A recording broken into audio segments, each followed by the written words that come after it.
ராகவில் கீதாவுடன் மர்ம தேசம். சொல்லுங்க திரு யோகேஷ். நான் வேலை முடிச்சுட்டு நைட்டு வேலை முடிச்சுட்டு ஒய்ஃப்க்கு வந்து பர்த்டே செலிப்ரேட் பண்ண போனோம்.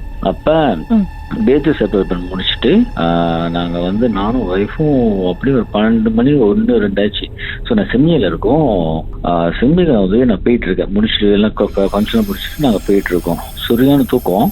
அப்ப எனக்கு வேலை முடிஞ்ச டைட்லயே வந்துட்டேன். அப்ப அது ஒரு இடத்துல நான் போகும்போது நான் பார்த்துட்டேன், 2 பேர் ஒரு டீம் 2-3 பேர் இருக்கிறாங்க. ரோடு கிராஸ் பண்ணி போறாங்க. ஐயோ என்ன இதுதான் உண்மையா எனக்கு தெரியல. நான் பார்த்துட்டு லைட்ல இது பண்ணிட்டேன். அப்ப லைட் இதுக்கு ஆள் கிராஸ் பண்ணி என்ன காடி என்ன மூஞ்சி அப்படி பார்த்துட்டு அப்படி கிராஸ் பண்ணி உள்ள பூந்து போற மாதிரி காடிக்குள்ள அப்படி போறாங்க. இன்னும் மேஜிக் மாதிரி இருந்துச்சு. நான் ஒய்ஃப் கிட்ட பார்த்துட்டு சொல்லிக்கிட்டே வரேன். அவங்க டயர்ட்ல இருக்காங்க. நான் சொல்றேன் ஆளு கிராஸ் பண்ண போறாங்க எப்படி இல்ல திடீர்னு அப்படியே மயமா மறைஞ்சிட்டாங்க. அப்படி பனி மாதிரி காணப்பிட்டாங்க. பட் நான் அந்த சீனியர்ஸ் எல்லாம் நீங்க பாத்தீங்கன்னா ரொம்ப அந்த ஒர்க்கர்ஸ், இந்த ஃபாரின் ஒர்க்கர்ஸ் ரொம்ப இருப்பாங்க. அது மாதிரி ஒரு 4-5 பேர் கிராஸ் பண்றாங்க. அப்படியே பார்த்தேன். அப்புறம் எனக்கு யோசிச்சுட்டு வரேன்.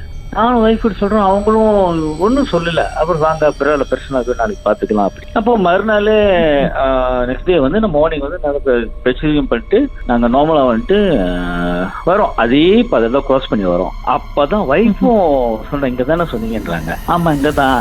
அவங்க சொல்றாங்க அதே தான் நானே பார்த்தேன். அவங்களும் அந்த அறத்துக்கும் சொல்லுவாங்க. அவங்க தூக்கத்திலே வருவாங்க. ஸோ அதே தான் நானும் பார்த்தேன்னு சொல்றாங்க நைட்டு. நீங்களும் பார்த்தீங்கன்னா நைட் சொல்லணும்னு கேட்டேன். இல்ல நீங்க நானும் சொன்னேன் கொஞ்சம் அப்படி பயந்துருங்க சொல்லிட்டு அதை மறுநாள் பேசலாம்னு சொல்லிட்டு அதை சொன்னேன். நானும் அதே தான் பார்த்தேன்னாங்க. எப்படி எனக்கு புரியல இந்த விஷயம் எப்படி நடந்துச்சு. அவங்களும் பார்த்தேன்னாங்க. அப்படி ஒரு கருப்பு சேவட நிறைய பேர் இருக்கிறாங்க. அப்படி கிராஸ் பண்றாங்க. நான் கிராஸ் பண்றது சொல்ல பண்றேன். ஆனா அவங்க அப்படி கிராஸ் காடி அப்படி போறாங்க. அது பார்த்தா நானும் உங்க கார்ல தம்பூஸ் பண்ணி போறாங்க. தம்பூஸ் பண்ணி அப்படி போறாங்க. எனக்கு அப்படி நடக்கும்போது அந்த மாதிரி தம்பூஸ் பண்ணி போகும்போது நீங்க ஆரம்பத்துல அவங்க மண்கால் தான் போறாங்க அப்படின்ட்டு திடீர்னு நீங்க பிரேக் போடணும் அப்படின்னு ஏதாவது இல்ல இது பண்ணி ஸ்லோ பண்ணிட்டு அப்படியே தூக்கத்துல அந்த தூக்கத்திலேயே பாக்குறேன். இவன் கிராஸ் பண்ண அப்படியே காணப்பிட்டானுங்க. அப்படி டிசப்பியர் அப்படி காணப்பிட்டேன். நானும் ஒய்ஃப் கிட்ட சொல்லிக்கிட்டே வீடு போய் சேர்ந்துட்டேன். மணி 2 கிட்ட ஆயிடுச்சு. கேல இருந்து சிமிஞ்ச போனோம். ஸோ அப்படி வீடு 2 மறுநாள் அதே தான் சொல்றாங்க. அவங்களும் ஒய்ஃபும் சொன்னேன் இங்க தானே சொன்னீங்க. நாமளும் அதே இடத்துல ஜாமான் வாங்கிட்டு நார்மலா பர்ச்சேஸ் பண்ணிட்டு போயிட்டு இருக்கேன். அதே இடத்துல அப்புறம் அவங்க தான் சொன்னாங்க இங்க தானே சொன்னீங்க. நைட்டு நானும் அதே தான் பார்த்தேன்னாங்க. சரி நான் மட்டும் பார்த்தா அப்புறம் அவன் நம்ப மாட்டாங்க. அவங்களும் அதே தான் பார்த்துட்டாங்க. இங்கதான் கிராஸ் பண்ற மாதிரி இருந்துச்சு. எனக்கு அதே தான் வந்துச்சுன்னாங்க. அது என்ன எனக்கு புரியல. எனக்கு வந்தா வேற விஷயம். அவங்களுக்கு அதே தான் பார்த்திருக்காங்க. இதுக்கப்புறம் என்ன கன்க்ளூஷனுக்கு வந்தீங்க 2 பேரும்? ஏதோ விஷயம் இருக்கு. ஆனா வந்து நீங்க ஏன் ஒரே நேரத்துல பாக்குறோம். ஏதோ அந்த உலகம் அது ஒரு உலகம் இருக்கு. விரைவில் நம்ம வந்து டைவர்ட் பண்ணி ஒரு சடன் பிரேக் போட ஏதாவது நடக்கிறதுக்கு ஆக்சிடென்ட் உருவாக்குறதுக்கு கூட கொண்டு வரலாம். அப்படி கூட வாய்ப்புகள் இருக்கு அவங்களும் சொன்னாங்க. அதான் நல்ல நான் எதுவும் சொல்லல. அவங்கள்ட்ட பயமுறுத்தல. நானும் பார்த்தோம் பேனிங்க. அவங்க காமா இருந்தாங்க. நான் தான் சொல்லிக்கிட்டே வரேன். நான் பார்த்தேன் அப்படியே போறேன். எனக்கு அப்படியே தொம்புஸ் பண்ணி போறானுங்க. என்ன அது எனக்கு புரியல. ரொம்ப மறக்க முடியாம எல்லாரும் கூட சொல்லிட்டு இருப்பேன். எனக்கு நடந்த பிறகு என் ஒய்ஃபும் பார்த்தாங்க. மறுநாள் என்கிட்ட சொல்றாங்க அவங்க அவளை காம்பா இருந்தாங்க. கொண்டு இது பண்ணிக்காம நார்மலா இருந்துட்டாங்க. ஆனா சொல்லும் போது அவன் பேசாம கேட்டுட்டு வரேன். சோ அதான் சொன்னாங்க ஏதோ சிம்மிய நீங்க வந்து ரின்சிங் கிட்ட தாண்டி கிராஸ் பண்ணி போனீங்கன்னா அந்த ஒரு பாதை அது இருக்குல்ல. அது ஞாபகம் அது தாண்டி போனாதான் ரின்சிங். ஹைவே இல்ல. நாங்க சிம்மி டவுன்ல போனோம். டவுன்ல போனீங்கன்னா பாக்கலாம் அந்த பாதை. ஸோ அந்த ரின்சிங் தாண்டி பிராணங்கிட்ட போனோம். ஸோ அந்த இடம் கொஞ்சம் டார்க்கா இருக்கும். அப்படி இருட்டாவே இருக்கும் நைட்ல. ஸோ அந்த அறத்துக்குதிலேயே நான் வேலை முடிச்சுட்டு அப்புறம் அவங்க பர்த்டே ஃபங்க்ஷன் முடிச்சுட்டு அப்படியே போறேன். அப்படி பார்த்ததுதான் அனுபவம். அந்த ஏரியால ஏற்கனவே ஒரு விபத்துல இந்த 5-6 பேர் இறந்து போயிருக்கலாம். இருக்கலாம் கீதா. இருக்கலாம். ஆமா இவரு வேலை அது விஷயமா இருக்கு. இவங்க வைஃப் சொன்னாங்க ஏன்னா நீங்க அப்ப சொன்னா அப்போ நீங்களும் நானும் இதா இல்ல நீங்களும் கொஞ்சம் அப்புறம் பேனிக் ஆயிட்டீங்க. டயர்டா வரோம் போது அமைதியா வீடு போய் சேர்ந்து மறுநாள் நம்ம பேசிக்கலாம் விஷயம். எதார்த்தமா நாங்க போகும்போது இதே விஷயம் அவங்க சொல்லிட்டாங்க. ஆமா நான் இதையே தான் பார்த்தேன்றாங்க. அதுதான் என்னால எப்ப வரைக்கும் யோசிக்க முடியல. இன்னும் ஒரு மேஜிக் படத்துல ஒருவேளை படத்துல இருந்து கிராபிக் வரலாம் அது மாதிரி தான் எனக்கு தோணுது. அந்த மாதிரி தான் இருக்குமோ. இன்னொரு அவங்க பாட்டுக்கு பிறகு அடுத்தது என்ன நடந்துச்சுன்னு பாக்கலாம். ஓகேங்க. ராகவில் மர்ம தேசம்.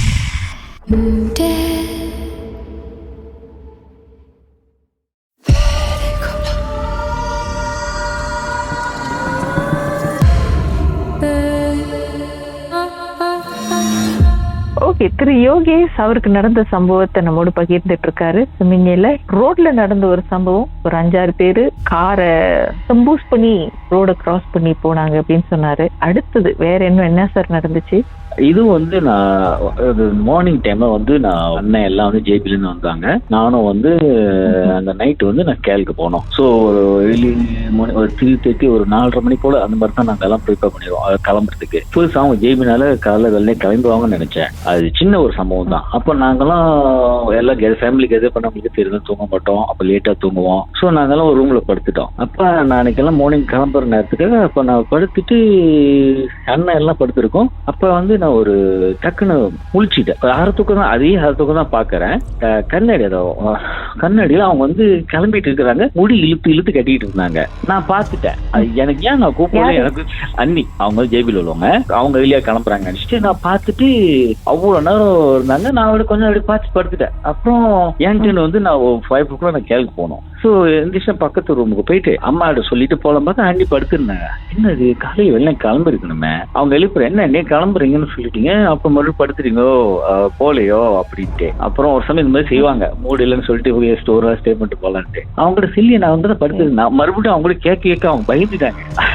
அவங்க கிளம்பவே இல்லை. நானும் கொஞ்சம் இதாயிட்டேன். ஐயோ ரொம்ப கிட்ட பயந்துருவாங்கன்னு சொல்லிட்டு நான் பேசாம வந்துட்டு இல்ல நீங்க படுத்துன்னு சொல்லிட்டு நேரம் வந்து படுத்துட்டேன். ஆணியில இருந்து எனக்கு சரியான டவுட், யாரை பார்த்தேன் ஒருவேளை கூப்பிட்டு இருந்து திரும்பியா யாரா இருந்திருக்கோம், ஏன் நான் கூப்பிடும் அந்த அதே தூக்கத்துல நான் தூங்கிட்டேன். அரை தூக்கத்துல பார்த்து தூங்கிட்டேன். இது ஒரு இருக்குமோ தெரியல சகீர். ஆனா நான் கண் திறந்து பார்த்தேன். லைட் ஒரு அரை தூக்கத்துல அப்படி பார்த்து டயர்ட்ல படுத்துட்டேன். அதுதான் நான் சின்ன சம்பவம் அனுபவம் நான் பார்த்தேன். இன்னொரு விஷயங்கள் கீதா, இன்னொரு சம்பவம் நடந்ததுன்னா பேடியில போன வாரம் நினைக்கிறேன். இதே வந்து நான் மனோதேஷ் கேட்கும் போது அந்த விளக்கு பேய்னு சொன்ன ஒருத்தர் பேசினாரு. அது வந்து நான் அனுபவத்தில் நானும் பார்த்திருக்கேன். எப்படின்னா நான் சின்ன வயசுல நாங்க எச்எல்ல இருக்கும்போது ரப்பர் டேப் அது ஸோ காலையில் நாங்க போயிருவோம் 3 மணி போல. ஸோ அந்த 3 மணி போல நானு அம்மா பாக்குறோம் கண்குள்ள அந்த அவரு அது அன்னைக்கு ஒரு ஏழு சொன்னாங்க உங்ககிட்ட அந்த மாதிரி விஷயம் சொன்னாங்க. அந்த விளக்கு விஷயம், அந்த பேய் வந்து கிட்ட வந்து பார்த்துட்டு போனது. அந்த விளக்கு அப்படி ரொம்ப பிரைட்டா இருந்துச்சு. அது அப்புறம் அப்படியே இது உண்மையா எல்லா இடத்துலயும் இருந்துச்சு. நானும் பார்த்திருக்கேன். நான் பார்த்தது வந்து அதே மாதிரி. ஆனா ஒரு தூரத்துல பார்த்தா அந்த விளக்கு அவ்வளவு பெரிய விளக்கு, கணக்கு ஒரு எப்படி இருக்கும், ஒரு நிலா மாதிரி இருக்கு. ஆனா எட்டது பார்க்க ஒரு சைஸ் ஒரு குறிப்பிட்ட சைஸ் இருந்துச்சு. அது அப்படியே ஒரு பாஸ் பை பண்ணிட்டே போகுது, ஒரு மரத்துக்கு அப்படியே போயிட்டு இருக்கு. இதை நான் கண்கொள்ளா பார்த்துட்டு அப்பா வந்தாங்க. அப்ப வந்து அப்பா உதவி அம்மாவுக்கு அப்போ பார்த்து சொல்றாங்க இதுதான் ரொம்ப பாப்போம்ட்டு. இதை நான் அனுபவத்தை பார்த்தேன். எதுக்காக சொல்றேன்னா அந்த ஒரு பர்சன் இருக்குன்னு இது அனுபவத்தை சொன்னாரு. நானும் அந்த அனுபவப்பட்டுட்டேன். இது என்ன இருக்கு ரிசர்ச் பண்ணலாமா, யாராவது முடிஞ்ச பார்க்க முடியும் என்னவா இருக்கும். இப்ப வரைக்கும் ஒரு கேள்விக்குறியாவே இருக்கு. விளக்கு போய் அந்த விளக்கு வந்து மரத்துக்கு மரம் தாவனதை பாத்தீங்களா, அப்படியே கிராஸ் பண்ணிட்டு போகுது. அப்படியே இப்ப வந்து நம்மள வந்து கபைட் ஒர்க்குன்னு சொல்லுவாங்க. அப்ப அதை வச்சு தான் மரம் வெட்ட முடியல, பார்க்க முடியல. லைட் ஸ்பாட் லைட் போய் வச்சிருப்பாங்க. அந்த ஸ்பாட் லைட் கீழே அவர் அதே தான் அன்னைக்கு கூட உங்ககிட்ட சொல்லியிருந்தாரு. கீழே மூஞ்சி அப்படியே தெரியும், இவரு லைட் மட்டும் தான் தெரியும். அப்ப அதே மாதிரி தான் கிராஸ் பண்ணிட்டே போகுது. ஒரு கேட்க அந்த உங்ககிட்ட அந்த அவர் சொல்லமா நான் மனதிற்கும் எனக்கு அதே நினைப்பு தான் வருது. இது என்னவா தான் இருக்கு இப்ப இருக்கும் எனக்கும் தெரியல. யாரும் அதை போய் ரிசர்ச் பண்ண மாட்டாங்க என்னவா இருக்கும்ட்டு. இப்ப இருக்கு ஒரு ரிசர்ச் டீம் வந்து உருவாக்கி போமா நம்ம.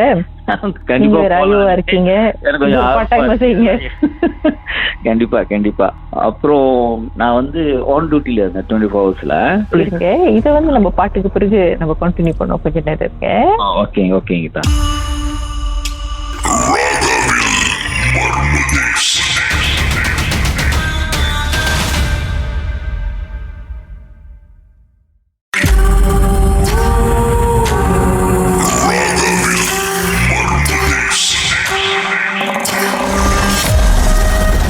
திரு யோகேஷ் அவருக்கு நடந்த சம்பவங்களை நம்மோடு நிறைய விஷயம் சொல்லிட்டு இருக்காரு. சரி, இவர் வந்து ஒரு இன்வெஸ்டிகேஷன் ஆபீசர் அம்பாங்ல ஒரு போலீஸ் அதிகாரியா இருக்காரு. வேலை செஞ்சுட்டு இருக்கும் போது என்னமோ நடந்துச்சுன்னு சொன்னீங்களே, என்ன சார்? ஸோ நான் ஐஓ இருக்கும்போது நான் கேஸ் அட்டென்ட் பண்ணிட்டு இருப்பேன். அப்போ லாஸ்ட் மணி ஒரு அப்படி விட மணி 11-12 கிட்ட ஆக போகுது.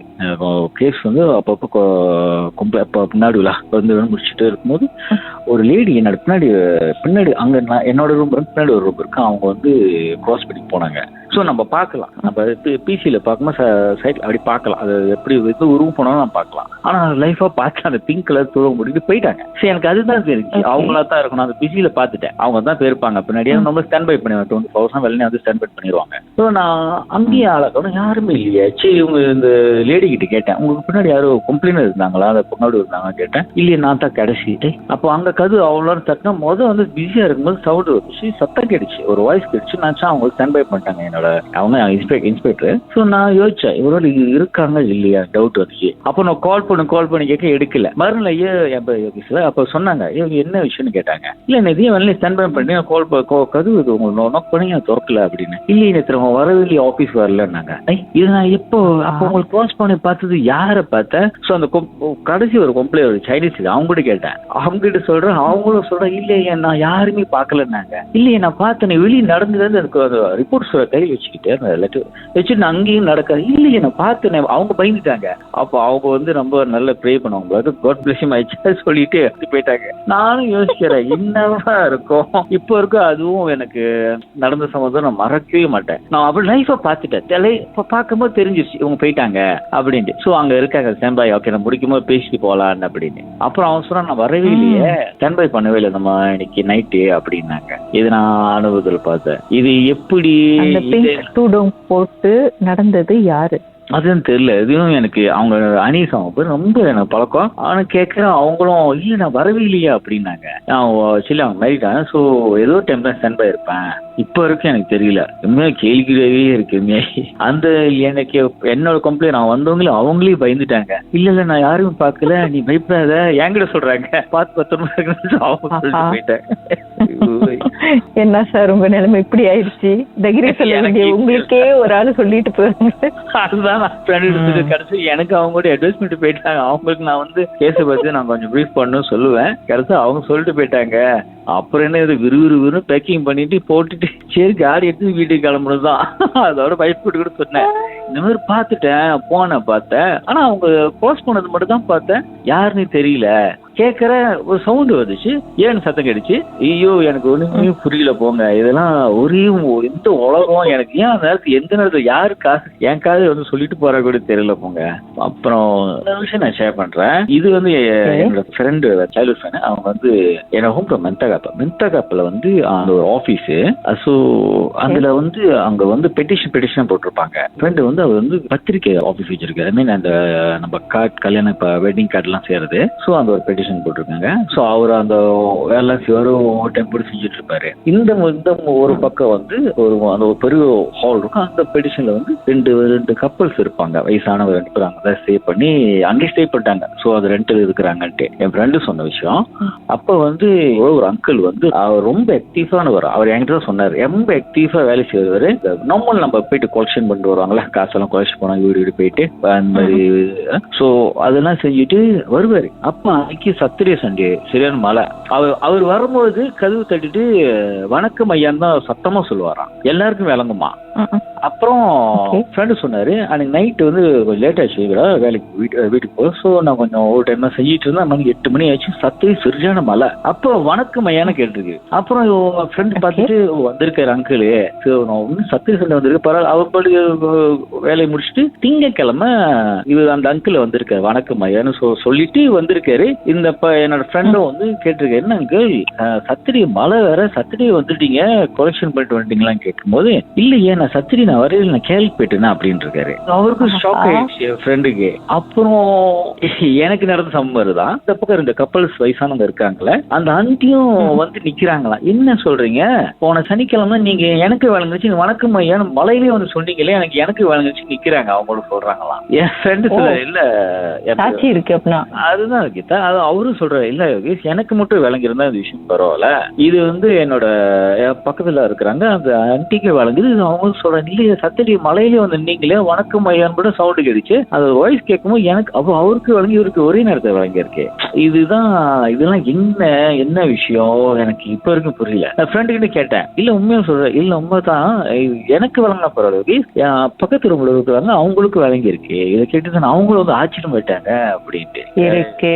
கண்டிப்பா அவங்க சொல்லும் போது எனக்கும் நம்ப முடியல. சோ அது பிற்பாடு பல வருஷம் கழிச்சு எனக்கும் வைஃபுக்கே நடந்தப்பதான் நானும் யோசிச்சேன், இது என்னவா இருக்கும், இதெல்லாம் வந்து என்ன உலகம். ஸோ இது மட்டும் தான் நான் பண்றேன். மற்ற அனுபவங்களை இது எனக்கு சிறு சிறு அனுபவம் இது. அப்புறம் சிறு விஷயம் சொல்றேன். பாட்டுக்கு பிறகு என்ன நடந்துச்சுன்னு பார்க்கலாம்.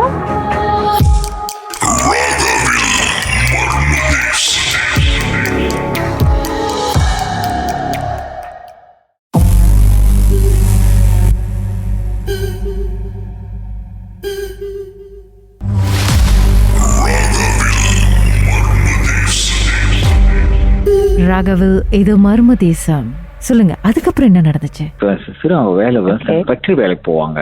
ஸோ நைட்டு வந்து அந்த ரெஸ்ட் ரூம் இருக்குல்ல, ரெஸ்ட் ரூம் இருக்கும், ரொம்ப கூடாதுன்னு சொல்லிட்டு ஜாக்கெட் விட எடுக்க மறந்துட்டாங்க. ஸோ முதல் வேலைக்கு போயிட்டாங்க. நார்மலா வந்து வீட்டுல வந்து மக மட்டும் தான் இருப்பாங்க. உள்ள போய் நின்றுட்டு அந்த வெறும் அந்த ஸ்லைடிங் டோர் இருக்குல்ல, வீட்டுல ஸ்லைடிங்ல நின்றுட்டு ஜாக்கெட் வாங்கியிருக்காங்க.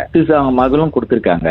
மக கொடுத்துட்டு போயிட்டாங்க. இது ஒரு ஒரு 2 ஹவர் கழிச்சு ஒரு 11 மணி 12 மணி இருக்கும். அவங்க மக வந்து ஹால்லே தூங்கிட்டாங்க போல இருக்கு. ஸோ அரசுக்கு மறுபடியும் அம்மா நிக்கிறாங்களா, ஸ்லைடிங் டோர் வெளியே நிக்கிறாங்களா, பல்லு எல்லாம் கூறுக்குற நின்னுகிட்டு கதவு தரன்னு நின்றுட்டு இருக்காங்க. அந்த மக வந்து பார்த்துட்டு பயந்துட்டாங்களாம். எல்லாருக்கும் அந்த நைட்டு ஒரு 12 மணிக்கு எல்லாருக்கும் அந்த பிள்ளை மக கால் பண்ணிருக்காங்க. யாருமே கால் அட்டென்ட் பண்ணல.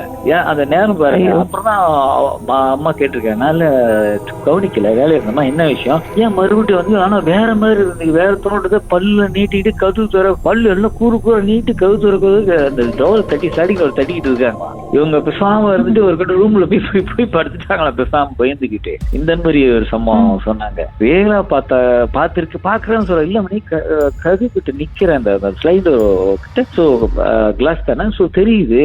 என் மக பார்த்துட்டு பயந்துட்டு உள்ள ஓடிட்டாங்க. கால் பண்ணி யாருமே எடுக்கல. அந்த நேரத்துக்கு மறுநாள் தான் நான் பேசியிருக்கேன் என்ன விஷயம் இந்த மாதிரி. ஸோ சிஸ்டர் சொன்னாங்க, அதனால தான் நான் போக மாட்டேன் சமயத்துல, ஏதோ நைட் டைம்ல புரியாத பல புதிர். ஆமா கீதா. அப்புறம் வைஃப்க்கு அவங்களுக்கு வந்து சொன்னாங்க ஒரு சின்ன அவங்களோட சம்பவம். சின்ன வயசா இருக்கும்போது ஒரு 7 வயசு 9 வயசு இருக்கும்போது அவங்க வந்து வீட்டுக்கு ரிலேட்டிவ் எல்லாம் பக்கத்து இருப்பாங்க. ஸோ அவங்க அத்தை வீடு இந்த மாதிரி போவாங்க. ஸோ அங்க வீடு பார்த்துட்டு இருக்கும்போது அங்கேயே படுத்துட்டாங்களாம். படுத்துட்டு அத்தை வீட்லயே படுத்துட்டாங்க சொன்னாங்க. ஸோ அப்ப அவங்களோட அனுபவம் சொன்னாங்க. இப்பவும் அவங்க வயசு 30+ ஆயிடுச்சு. இப்பவும் அதே தான் சொல்லி, இதெல்லாம் நான் வந்து சொல்லுவோம், பேசிக்கிட்டே இருப்போம். ரேடியோல கதை கேட்கும்போது இது எல்லாம் வரும். பழைய விஷயம் சொன்ன கதையே வந்துகிட்டு இருக்கோம். ஸோ அவங்க தூங்கிட்டு இருக்கும்போது ஒரு 9 வயசு இருக்கும்போது டக்குன்னு முழிச்சுட்டாங்க. ஒரு உருவம் வெள்ளையா போயிடுச்சுன்னு சொன்னாங்க. வெள்ளையா போனோன்னா அவங்க ஒன்னும் தெரியுது, வாய் பேச முடியலையா, அவ்வளவு கஷ்டப்பட்டாங்களாம். அப்படி இழுத்து ஒரு மாதிரி ஆயிட்டாங்களாம். ஸோ அது நான் பார்த்துட்டு அவங்க சொல்றாங்க, வயசு சொன்னாங்க. அது போனதுக்கு அப்புறம் என்னால பேச முடியல, அப்படி ஜாம் ஆயிட்டேன், அப்படியே ஃப்ரீஸ் ஆகிற மாதிரி. அவங்க வீட்டுல வந்து அவங்க வீட்டுல அவங்க சிஸ்டர் எல்லாம் இருக்காங்க. யாரும் கூப்பிட முடியலன்னாங்க. ஒரு வழி இல்லாம அப்புறம் என்னமாச்சுன்னா இழுத்துக்கிட்டு ஒரு மாதிரி வரும். அப்ப அவங்க அத்தை தான் ஹெல்ப் பண்ணி அம்மாவை போயிட்டு கோயில்ல போயிட்டு தான் அவங்களுக்கு வந்து சொல்லுவாங்க, அந்த மந்திரம் மதிர்ச்சி இந்த மாதிரி சொல்லி இதெல்லாம் பண்ணி தான் கொஞ்சம் சரியா கியூர் ஆகி வந்தேன். அப்படி நான் அந்த அனுபவம் சொன்னாங்க. அப்பதான் சொன்னாங்க, அந்த பார்த்து பிள்ளை பயந்துருக்காங்க அந்த டைம் அப்படின்ட்டு. எப்படி இருந்துச்சுன்னு கேட்டேன். இல்ல எனக்கு சின்னாவே ஒரு ஷேடோ அப்படி ஒயிட் கலர் போனுச்சு, அதுதான் எனக்கு பேச முடியல. ஏன் அப்படி ஆச்சு, எனக்கு பயந்துட்டாங்களா அப்படின்னு சொன்னாங்க. பயந்துட்டேன் அப்படின்ட்டு. முனீஸ்வரன் சாமியை அழைக்கும் போது அவங்க சொல்லலையா இவங்க பார்த்தது என்ன உருவம், அந்த வெள்ளை உருவம் என்ன ஏதுன்னு? சாமியார் அவரு சொன்னது அலை காத்துக்கு இருப்பேன். அந்த நேரம் செஞ்சு சொல்லுவாங்க 6 to 7 மணி அந்த டைம்ல அது போயிருக்கு, கிராஸ் பண்ணிருக்கு. ஸோ இவங்க அது பார்த்துட்டு அவங்க ஷாக் ஆயிட்டாங்க அந்த மாதிரி. அதனாலதான் அவங்க அப்படி பேச்சு எப்படி சொல்ல பேச்சு அப்படி இதாகிட்டாங்க அப்படின்னு சொன்னாங்க. ஸோ அதுதான் அவங்களோட அனுபவம். அப்புறம் அந்த கண்ணாடின்னு சொன்னாங்க. அது வந்து அந்த காமன் வீட்டுல நார்மல் கண்ணாடி இருக்கும், அந்த ஸ்லைடிங் கண்ணாடி மாதிரி இருக்கும். அவங்க பார்த்தேன்னு சொன்னாங்க. அதெல்லாம் கனவு மாதிரி இருக்குன்னு சொல்றாங்க. அவங்களுக்கே புரியல சொல்றாங்க. வைக்கும் சொன்னாங்க, கண்ணாடிய உடைஞ்சி கண்ணாடிய பாக்குறாங்க, ஒரு 2 கை நகை நீட்டா வந்து அப்படி கண்ணாடியோட தூள் பேர் குட்டுதான் அப்படி போக மாதிரி போயிடுச்சுனாங்க. இது வந்து பார்த்துட்டு பேசாம இருந்துட்டாங்க. அவங்களுக்கு புரியல என்னன்ட்டு. அந்த அதுவும் சின்ன வயசுல நடந்திருக்கு. ஸோ அதே விஷயம் வந்து அவங்க அம்மா மாமியார் அவங்களுக்கும் நடந்திருக்குன்னு சொன்னாங்க, துணி துவைக்க போறாங்கல்ல, சோ அந்த டைம்ல வந்து இதே மாதிரி தான் வந்து மேல வந்து இப்போ டாய்லெட் மேல ஒரு கண்ணாடி இருக்குல்ல, அதே மாதிரி கை வந்து நகங்களோட அப்படி உடையுது, கண்ணாடியுமே உடைஞ்சு அப்படி புகை மாதிரி போயிருச்சான். இதுதான் வந்து அவங்க பார்த்துட்டு வடியாண்டாங்க, என்ன ஏதுன்னு பயந்துட்டாங்களாம். என்ன நடக்குது அதே வீடு அதே வீட்டுல. ஆனா அதுக்கப்புறம் இவங்க அந்த கண்ணாடியில உண்மையிலேயே உடைஞ்சு கிடந்ததா? இல்ல, அது அப்படி புகை மாதிரி போயிருச்சுன்னு சொல்றாங்க. அவங்க விஷயத்துல சொல்றாங்க, எனக்கு புரிஞ்சிக்க முடியுது. ஏன்னா இந்த உலகத்துல வந்து ஒரு கேள்விக்கு ஒரு மாதிரி டவுட்டா இருக்குங்க, என்னவா இருக்குன்னு ஒரு புதிர் மாதிரி போட்டு போயிருமே.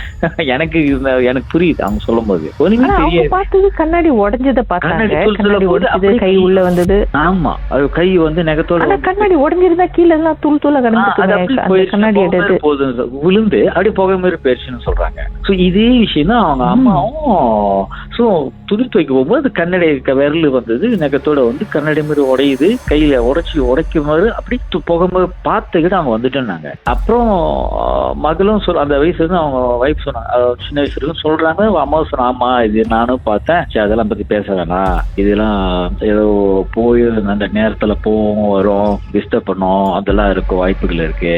அதான் சொன்னாங்க, இதெல்லாம் பேச வேணாம், அவங்க கொஞ்சம் பயப்படுவாங்க மாமியாரும். அதான் சொன்னாங்க இந்த மாதிரி விஷயம். நல்லவேளை நிஜத்துல கண்ணாடி உடையில, செலவு கொஞ்சம் மிச்சமானுச்சு.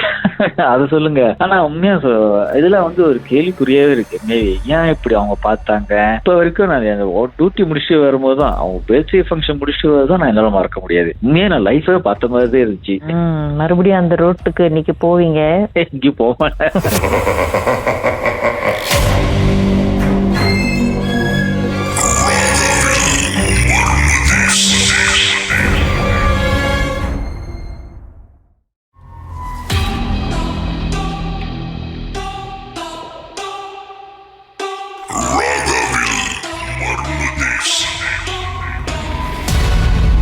திருமதி அன்னலட்சுமி, நடந்தது என்ன? இது என்னோட தாத்தா கதை, அப்பாவோட அப்பா. ஸோ நான் சின்ன வயசுல இருக்கும் போது, ஸோ நம்ம எல்லாம் தாத்தா வீட்டில் தான் வளர்ந்தோம். தாத்தாக்கு வந்து 9 பிள்ளைங்க. அவங்க வந்து புக்கிச்செடிங் எஸ்டேட்ல உள்ளவங்க. ஸோ பந்திங்க. அப்போ வந்து தாத்தா வந்து கொஞ்சம் ரொம்ப வயசாயிடுச்சுலாம், ரொம்ப வயசாயிட்டோன்னு தாத்தா வந்து இறக்குற சூழ்நிலை. அப்போ இறக்குற சூழ்நிலையில வந்து தாத்தா ஹாஸ்பிட்டல் இருக்கும் போது இறந்துட்டாங்க. ஸோ அப்போ பாட்டி தான் வச்சு பார்த்தாங்க. இறந்துட்டோன்னே பாட்டிக்கிட்ட வந்து சொல்லியிருக்காங்க. பாட்டி வந்து கேட்பாங்கல்ல, இறந்துட்டோன்னு என்ன செய்யணும், ஸோ எரிக்கணுமா புதைக்கணுமா அப்படி சொல்லி கேட்பாங்களே. ஸோ அப்போ தாத்தா வந்து கூப்பிட்டு சொல்லியிருக்காங்க பாட்டிக்கிட்ட, என்னை வந்து எரிச்சிடாத, புதைச்சிரு, அப்பதான் எல்லாரும் வந்து பார்ப்பாங்க என்ன. ஸோ மாசம் வந்து என்ன பார்ப்பீங்க, ஸோ விசேஷ டைம்ல என்ன வந்து பார்ப்பீங்க அப்படின்னு தாத்தா சொல்லியிருக்காங்க. அப்ப பாட்டி என்ன செஞ்சுட்டாங்க, பதட்டத்துல, ஸோ அங்கதான் சொந்தக்காரங்க நிறைய பேர் இருப்பாங்க. ஸோ அந்த பதட்டத்துல பாட்டி அந்த சைட்ல வந்து கேட்கும் போது, அந்த சாவை எடுக்கும் போது கேட்கும் போது தாத்தாவை, அப்ப பாட்டி என்ன சொல்லிட்டாங்க, இல்ல எரிச்சிருங்க. ஸோ அது ஒரேடியா ஒன் ஷாட் அப்படியே போயிடும். முந்தி காலத்துல வந்து எரிக்கும் போது வந்து ஸோ வேன்ல ஏற்றிட்டு போகும்போது, ஸோ அந்த பின்னாடி இருந்து காசு அப்புறம் அந்த என்னமோ போட்டுட்டே போவாங்க கொஞ்சம் கொஞ்சமா. ஸோ தாத்தா காலத்துல ஸோ அந்த மாதிரிலாம் போட்டுட்டு போகும்போது என்னோட அத்தை பிள்ளைங்க கொஞ்சம் குட்டியா தான் இருப்பானுங்க, அவனுங்க அந்த காசு இதெல்லாம் வந்து பொறுக்கிட்டே போயிருக்காங்க. ஸோ அதை பொறுக்கிட்டு வீட்டுக்கு வந்துட்டு வாங்கி சாப்பிட்டானுங்க, ஐஸ்கிரீம் இந்த மாதிரி வாங்கி சாப்பிட்டாங்க. அப்புறம் அந்த நைட்ல ஸோ அங்க தாத்தா வந்து எரிச்சாங்களே. ஸோ எரிக்கும் போது வந்து நம்ம வீட்டுக்கு வந்துருவோம்ல. ஸோ வீட்டுக்கு வந்துட்டோம். ஸோ அப்போ நாங்கள் வந்து கொஞ்சம் சின்ன பிள்ளைங்க தான், ஸ்கூல் படிக்கிறோம். அப்போ வந்து தாத்தாக்கு 9 பிள்ளைங்கனால 4 பேர் கல்யாணம் பண்ணிட்டாங்க. ஸோ அவங்களுக்குள்ள பேர பிள்ளைங்க வந்து ஒரு 5 பேர் இருக்கும், அக்கா தம்பிங்க இவங்கலாம் இருப்பாங்க.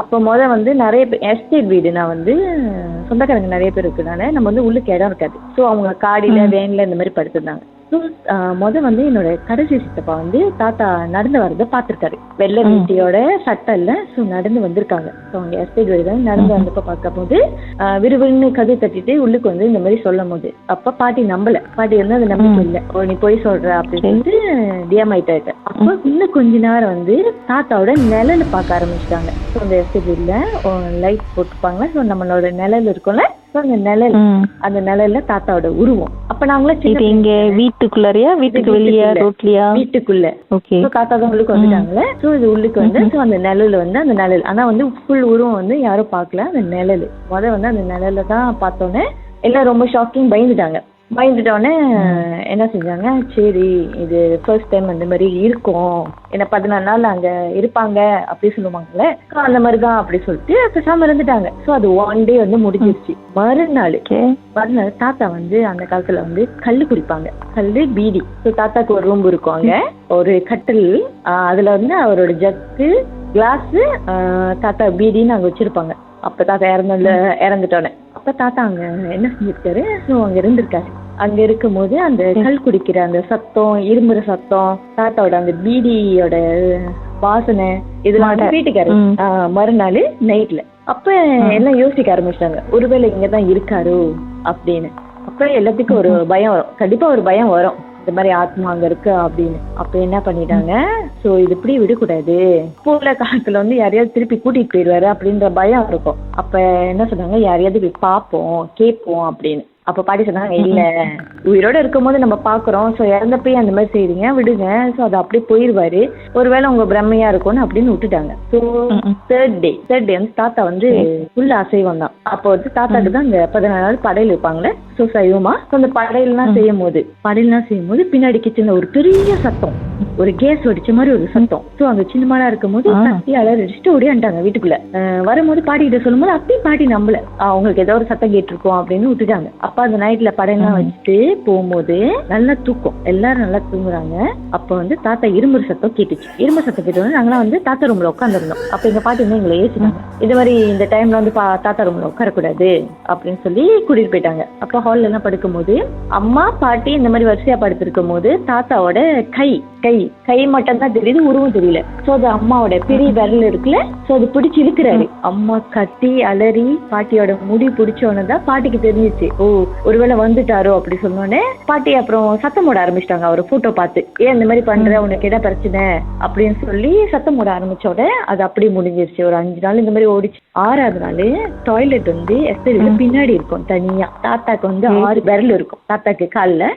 அப்போ வந்து எஸ்டேலாம் வந்து சந்து இருக்கும், அந்த கதவுல வந்து சந்து இருக்கும். ஸோ நம்ம நடந்து போகும்போது பார்க்கலாம் அந்த சந்தை, காலெல்லாம் தெரியும். அப்ப இந்த மாதிரி டாய்லெட்லாம் ஒண்டி போக மாட்டாங்க. அந்த பயத்துல வந்து ஒரு 3 பேர் இந்த மாதிரி சின்ன மாப்பிள்ளைங்கலாம் கூட்டிட்டு இந்த மாதிரி போவாங்க. அப்ப நைட்ல போகும்போது கதவு கீழே வந்து தாத்தாவோட காலு விரல் 6 விரல் அப்படி தெரிஞ்சிச்சு. டாய்லெட்டோட சந்துக்குள்ளாரையா சொல்லுவாங்க குசினி கதுல அப்படி கத்தி அலறடிச்சு ஓடி வந்து சேர்ந்துட்டாங்க சினிமானா.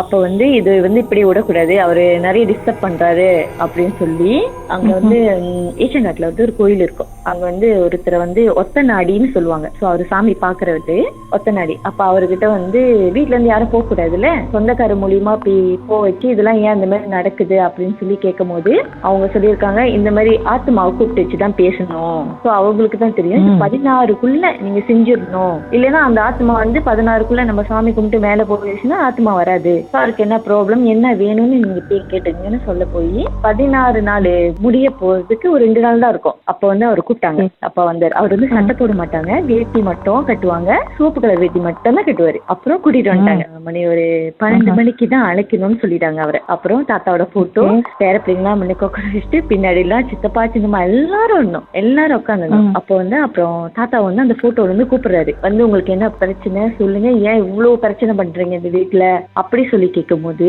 பாட்டுக்கு பிறகு என்ன நடந்துச்சுன்னு பார்ப்போம்.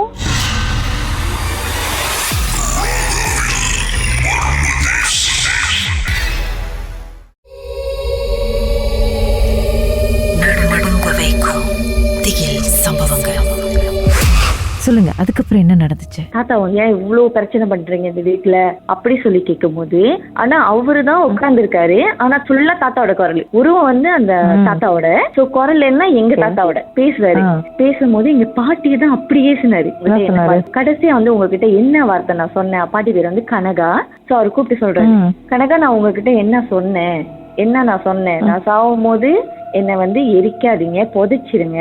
ஸோ புதைக்கும் போது தான் எனக்கு நிறைய பேர பிள்ளைங்க இருக்கு, பிள்ளைங்களாம் இருக்கு. ஸோ நீங்க அப்பப்ப என்னை வந்து பாப்பீங்க, நான் நல்லா வச்சிருப்பேன், சந்தோஷமா இருப்பேன்னு நான் சொன்னேன். ஆனா நீங்க அப்படி செய்யல, அப்பதான் பாட்டி வந்து அழுவ ஆரம்பிச்சிட்டாங்க. ஓ நான் தப்பு செஞ்சுட்டேன் அப்படி சொல்லி. அப்ப அவர் செய்யும் போது அப்ப அவர் சொன்னாரு, அந்த ஃபுல்லா அந்த ஸ்டாரி சொல்லி முடிச்சிட்டாரு தாத்தா. அப்ப இதுக்காங்கிட்ட வந்து நான் யாருக்கிட்டையும் டிஸ்டர்ப் பண்ண மாட்டேன், இந்த வீட்டுக்கும் நான் வர மாட்டேன் அப்படின்னு சொல்லி முடிச்சிட்டாரு தாத்தா.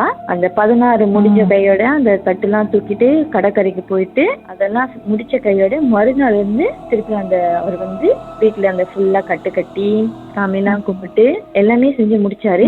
செஞ்சு முடிச்ச கையோட ஃபுல்லா தாத்தா வரதில்ல. 12 வருஷம் ஆச்சு, தாத்தா யாரு கண்ணுலயும் போனதில்ல, வந்ததே இல்ல, எந்த டிஸ்டர்ப் பண்ணதில்ல. நிறைய மிஸ் பண்றேன். ஏன்னா நான் வந்து தாத்தா வீட்லயே வளர்ந்தேன், நானும் தம்பி எல்லாமே தாத்தா வீட்டுல தான். தாத்தாவோட கடிகாரம் இது எல்லாமே நாங்க வச்சிருக்கோம். அதாவது ரொம்ப மிஸ் பண்ணுவோம் தாத்தாவை. ஏன்னா தாத்தா வந்து அடிச்சதே இல்ல. தாத்தாவோட நிழலோ இல்ல நேரடியா இன்னைக்கு வீட்டுக்கு வந்தா ஓகே அவங்களுக்கு கண்டிப்பா தெரியுமா பண்ணிக்குவேன். ஏன்னா நாங்க அப்பயே வந்து தெரியுமா பண்ணோம்ல, பேசணும்ல தாத்தா கிட்ட. அதனால வந்து எங்க தெரியுமா பண்ணீங்க, ஏன் வந்தீங்கன்னா தாத்தா பிடிச்ச எல்லாம் பேசுனீங்க. பாட்டி பாருங்க, ஏன்னா ரொம்ப தொந்தரவு கொடுத்தாரு. சமைக்கிற இடத்துல தொந்தரவு கொடுப்பாரு, ஒரு டாய்லெட் போகும்போது தொந்தரவு கொடுப்பாரு, உட்காந்து இருந்தா சும்மா எல்லாம் பேசிட்டு இருப்பாங்க. ஏன்னா அந்த சமயத்துல வந்து 14 நாள் வந்து டிவி பார்க்க மாட்டாங்க, ஒரு ரேடியோ கேட்க மாட்டாங்க, அப்படி இருப்பாங்க. அப்ப அந்த இடம் வந்து ஒரு சூன்யா இருக்கும்ல வீடு. சோ அந்த டைம்ல வந்து நம்மள வந்து தொந்தரவு பண்ணுவாரு. ஆனா பீடி வாசம் வந்து எந்த நேரமும் இருக்கும் அந்த வீட்டுல. ஏன்னா தாத்தா வந்து ரொம்ப பீடி பிடிப்பாங்க, கல்லு குடிப்பாங்க. அப்புறம் வந்து அது உள்ளொன்னு இடையில விட்டுட்டேன். இங்க சித்தப்பா வந்து அரை வாங்கின கதையை விட்டுட்டேன். ஐயோ ஏன் வாங்கினாரு? அவன் நைட்ல தூங்கிட்டு இருந்திருக்காரு, நல்லா தூங்க. அவர் தான் தாத்தா தான் அந்த 14 டிஸ்டர்ப் பண்றாருல. சோ நல்லா தூங்கும் போது அவர் வந்து கனவு கண்டாரா இல்ல அந்த மைண்ட்லயே வந்து தாத்தா கிட்ட பேசிட்டாரு. ஏன்னா தாத்தாவோட கடியில தான் படுத்திருந்தாரு 3வது சித்தப்பா. அவர் வந்து அங்க படுத்து தூங்கிட்டு இருக்கும் போது தாத்தா வந்து எழுப்பியிருக்காரு, இது ஏன் கட்டிலுடா, எந்திரி நான் படுக்கணும்னு. இல்லப்பா நான் வந்து காலையில விரும்பி எந்திரிச்சு அமுதாவை, ஏன்னா அவங்களோட கேர்ள் ஃப்ரெண்ட் பேர் வந்து அமுதா, எங்க சித்தப்பாவோட கேர்ள் ஃப்ரெண்ட் பேரு. சோ நான் போய் ஏத்தணும், நீங்க வந்து வெளியே படுங்கன்னு தாத்தாவை சொல்ல. தாத்தா அந்த சமயத்துல வந்து அரைஞ்சிருக்காராம். அரைஞ்சோன்னு அந்த சமயத்துல வந்து அவருக்கு வந்து தெரியல, அவரு கனவுன்னு நினைச்சு படுத்துட்டாரு. காலையில எந்திரிச்சு பார்க்கும் போது அந்த தாத்தாவோட ஒரு 5 விரல் அப்படியே கணத்துல வீங்கி போச்சு. அப்புறம் தான் பாட்டி கதை கேட்டீங்க என்ன ஆச்சு அப்படின்னு. இந்த மாதிரி சொல்ல, நான் கூட கனவுன்னு நினைச்சேமா, இப்படி இருக்கு, நான் பார்க்கவே இல்லை, இப்பதான் நான் பாக்குறேன் அப்படின்னு. அப்ப வந்து யாராவது ஆத்மா இல்ல அப்படி சும்மா போய் சொல்றாங்க அப்படி சொன்னா நாங்க நம்ப மாட்டோம். ஏதோ ஒரு ரூபத்துல கண்டிப்பா இருக்காங்க. அந்த 16 நாளும் கண்டிப்பா வீட்டுல இருப்பாங்க. அதெல்லாம் நாங்க வந்து அனுபவிச்சிருக்கோம், அதனால சொல்றோம். ஆக மொத்தம் தாத்தாவுடைய கடைசி கட்ட காலத்துல பாட்டி வந்து ஸ்கேம் பண்ணிருக்காங்க. ஆமா, பாட்டி தான் தப்பு பண்ணிட்டாங்க. ஏன்னா சொல்லி இருக்காங்க, பாட்டி கேட்கல. ஏன்னா அதுக்கப்புறம் செஞ்சதும் ரொம்ப ஃபீல் பண்ணிருப்பாங்க, ரொம்ப வருத்தப்பட்டாங்க. ஏன்னா தாத்தா வந்து சீக்ல தான் இறந்துட்டாரு. அதனால ஃபீல் பண்ணி இறந்தாங்க. நான் தான் தப்பு பண்ணிட்டேன், இதெல்லாம் செஞ்சிருக்க கூடாது, இப்ப புதைச்சிருந்தா நம்ம போய் பாத்துருக்கலாம் அப்படின்னு. ஏன்னா அவங்க என்ன நினைச்சாங்கன்னா, எரிச்சிட்டோமா அது ஒரு நாள் அப்படியே முடிஞ்சிரும், ஏன்னா பிள்ளைங்களாம் வளர்ந்துட்டா போய் பார்க்க மாட்டாங்க, அந்த இடுகாட்டுல போய் பார்க்க மாட்டாங்க, அங்க போய் சுத்தம் பண்ண மாட்டாங்க அப்படின்னு பாட்டி நினைச்சாங்க. அதனால அவங்க எப்படி சொல்ல போய் இவ்வளவு தூரம் ஆகி போச்சு. ஆனா எங்க அம்மா தான் ரொம்ப கஷ்டப்பட்டாங்க. அவங்க 2வது மருமகனா எங்க தாத்தாக்கு ரொம்ப பிடிக்கும். ஏன்னா அம்மா வந்து நெத்திலி சம்பல்லாம் வச்சு கொடுத்தா அவளு நல்லா சாப்பிடுவாரு. சோ அது வந்து ஏன்னா அம்மா சைவம் செய்யறாங்களே அங்க, சோ அது வந்து பிடிக்கல தாத்தாக்கு. அம்மா ரொம்ப டிஸ்டர்ப் பண்ணாங்க. என்ன மாதிரி டிஸ்டர்ப் பண்ண? கை பிடிச்சி இழுக்கிறது, காலு பிடிச்சி இழுக்கிறது, முடி பிடிச்சி இழுக்கிறது. அது அம்மாக்கு 1 வாரம் காய்ச்சல் வந்துருச்சு. அந்த கை வந்து அம்மா பார்த்தோன்னே 1 வாரம் காய்ச்சல். அதோட நான் இருக்கவே மாட்டேன், நான் என் வீட்லயே போய் இருந்துக்கிறேன், நான் 16க்கு வரேன் அப்படி சொல்லிட்டு மறுநாளே கிளம்பிட்டாங்க. அப்புறம் நைட்ல ஏன்னா அவங்க அப்ப வேலை செய்வாங்க, நைட்ல வந்துட்டு போவாங்க. ஆனா நாங்க வந்து ஃபுல்லாவே அங்க இருந்தோம் 16 நாள். எவ்வளவு பெரிய பிளாஷ்பேக் இது. ஆனா இன்னமும் அம்மா வந்து சொல்லிக்கிட்டே தான் இருப்பாங்க எங்க தாத்தா கதைய. இப்படிலாம் பண்ணாரு உங்க தாத்தா, என்ன இப்படி எல்லாம் பண்ணாரு. உங்க வாழ்க்கையிலும் நடந்த அமானுஷமான அந்த சம்பவத்தை எப்படியாவது என்கிட்ட சொல்லியே ஆகணும்னு அவளோடு காத்துட்டு இருக்கீங்களா? எங்களுக்கு நீங்க வாட்ஸ்அப் பண்ணலாம் 034913333. உங்க பெயர் அதுக்கப்புறம் #MD அப்படின்னு டைப் பண்ண மறந்துடாதீங்க. கடந்த வாரங்களின் கதைகளை மீண்டும் நீங்க கேட்கணும்னு நினைச்சீங்கன்னா ஷாக் ஆப் வாயிலா கேட்கலாம். SYOK செட்டிங்ஸ் லாங்குவேஜ் தமிழ்னு செலக்ட் பண்ணுங்க. சர்ச் ஐகான்ல மர்ம தேசம் அப்படின்னு டைப் பண்ணுங்க. ஷாக் காஸ்ட்னு கிளிக் பண்ணீங்கன்னா எல்லா கதையும் அங்கதாங்க இருக்கு.